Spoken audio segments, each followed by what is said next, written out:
Hai semuanya, kembali lagi di Dragon Ball Verse. Kali ini kita akan membahas salah satu cerita dari Dragon Ball Z, Saiyajin Setsumetsu Keikaku. Kisah tentang kebencian ras Tafel, kebangkitan musuh-musuh masa lalu, dan ancaman mematikan yang hampir memusnahkan seluruh kehidupan di bumi.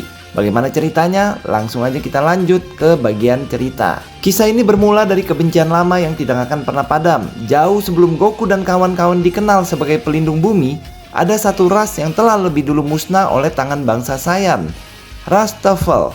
Mereka adalah bangsa ilmuwan jenius yang pernah hidup berdampingan, namun akhirnya ditindas oleh para Saiyan di planet Vegeta.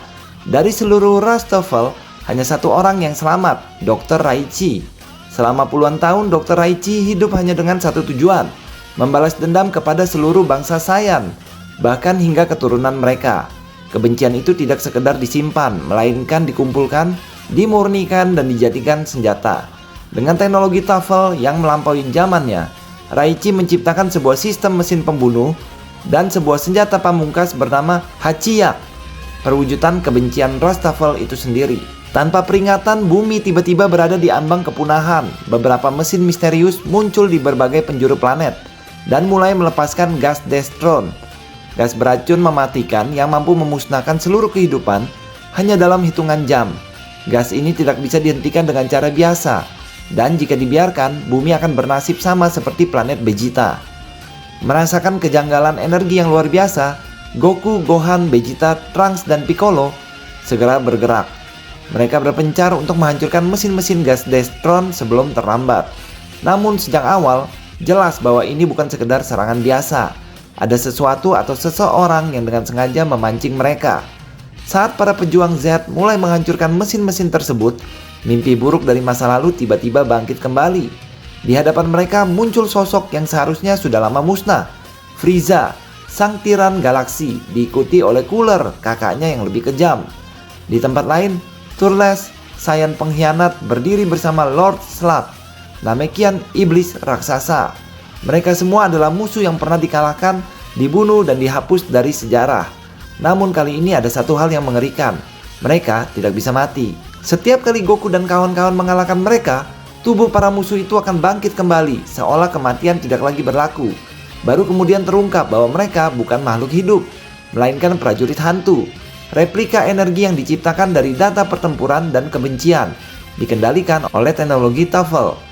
Di saat para petarung Z terpojok karena musuh terus hidup kembali, Bulma datang membawa kapsul berisi penawar atau antidot untuk menetralisir gas Destron. Bulma berhasil menghancurkan perisai energi generator dan menghentikan aliran gas mematikan tersebut. Setelah gas dinetralkan oleh teknologi Bulma, tubuh para Ghost Warrior menjadi tidak stabil dan kehilangan kemampuan regenerasi mereka. Di saat itulah Goku dan kawan-kawan bisa benar-benar menghabisi mereka untuk selamanya.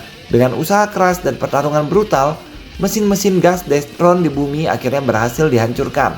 Atmosfer planet kembali aman. Namun pertempuran belum berakhir. Justru sekarang mereka mengetahui sumber sebenarnya dari semua ini. Melacak sinyal energi aneh yang mengendalikan semuanya.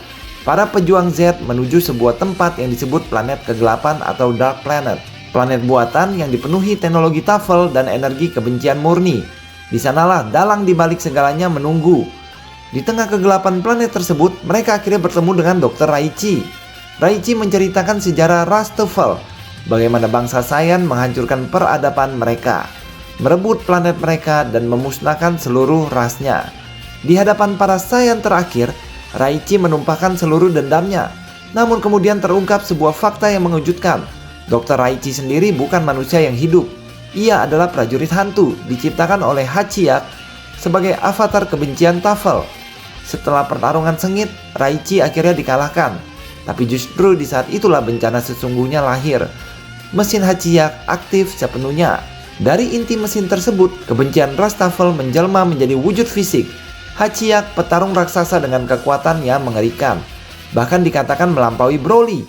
Serangannya brutal, energinya nyaris tidak terbatas. Dan setiap hantamannya membuat para Super Saiyan terdesak habis-habisan. Vegeta, Trunks, Gohan, bahkan Goku tidak mampu menjatuhkannya dengan kekuatan individual. Hachiyak menyerap amarah, ketakutan, dan kebencian, menjadikannya semakin kuat setiap detik. Di tengah keputusasaan, Goku menyadari satu kelemahan krusial. Setiap kali Hachiyak hendak melepaskan serangan pamungkasnya, ia membutuhkan waktu pengisian energi sekitar 15 detik. Sebuah celah yang sangat kecil, namun cukup.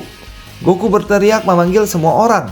Dalam satu momen penentuan, Goku, Gohan, Vegeta, Trunks, dan Piccolo menggabungkan seluruh kekuatan mereka. Aura emas, hijau, dan putih menyatu menjadi satu gelombang energi raksasa. Serangan gabungan itu dilepaskan tepat sebelum Hachiyak menyelesaikan pengisian energinya. Ledakan dahsyat mengguncang planet kegelapan. Hachiyak hancur bersama mesin intinya. Kebencian Rastafel akhirnya lenyap. Bukan karena dikalahkan dengan kebencian yang lebih besar, melainkan dengan kekuatan persatuan. Dengan musnahnya Hachiyak, semua prajurit hantu ikut menghilang. Ancaman gas Deathstone pun berakhir selamanya. Para pejuang Z kembali ke bumi membawa satu pelajaran. Dendam yang diwariskan hanya akan melahirkan kehancuran tanpa akhir. Nah, begitulah kisahnya, sebuah cerita yang bukan cuma tentang pertarungan, tapi tentang dendam yang diwariskan. Kebencian yang hampir memusnahkan segalanya, dan bagaimana persatuan para pejuang Z akhirnya mengakhiri tragedi panjang antara ras Saiyan dan ras Tafel.